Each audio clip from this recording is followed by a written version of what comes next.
So Flareon might have the most surprising ecosystem of the bunch. Flareon is fire, you're going to associate that with, what, volcanoes maybe?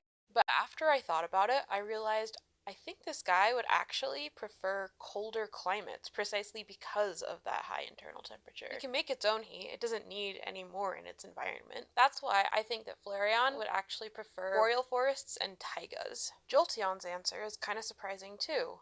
Lakes and rivers. Okay, hear me out. Jolteon has electricity. It's kind of its whole thing, and that is way more useful in water than on land, or like the air. You've got real-world electric eels for precedent, and they live in rivers. So it makes total sense that Jolteon would be a semi-aquatic mammal-ish, using its electro powers to hunt and defend itself. So yep, Jolteon gets wetlands. It's so interesting that something so opposite-looking to Vaporeon would end up having the most similar environment. Because obviously Vaporeon gets oceans. Some of the determinations were pretty intuitive. Leafeon's environment would be some kind of forest. They'd probably prefer maybe subtropical, but they can move into tropical or deciduous. Umbreon would prefer cave systems, maybe underground tunnels, and they could probably fill in some nocturnal niches of other environments. Glaceon gets, surprise surprise, glaciers, tundra and polar deserts. No further questions, I hope. Espeon was a little harder to place based on power because we don't really have a real-world equivalent of the psychic type, so instead I opted to focus on physical traits. Espeon seems to have really short fur, if any at all, and huge eyes and ears.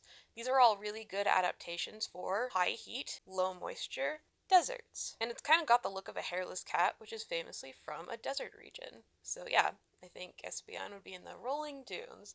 Sylveon is interesting in a similar way to Espeon in that we don't really have like fairies exactly, but it's actually kind of got an obvious answer to me. Tropical forests is brightly colored just like a bird of paradise, and those kind of ornaments are more likely to evolve in an environment that has plenty of food and space and just generally resources, and basically sexual selection becomes like a huge thing for the species. That happens a lot in tropical forests. This has some interesting implications for Sylveon. Because tropical forests take up so much sheer landmass on Earth, there is a good chance that Sylveon takes up fully half of the adult Eevee population. And there's probably lots of room for variation too, so I'm imagining a lot of differently colored and differently ornamented Sylveons. Should definitely design some of those sometime. Now, Eevees could be born anywhere, but I kind of like to think that fully grown, non-evolved, non-metamorphosed Eevees would prefer temperate grasslands. They've got a big rabbit vibe to me. So yeah, let's stick them in the fields to graze and run away from everything with teeth. If and when a given Eevee metamorphoses, they can disperse to the other parts of the planet that better fit their adaptations.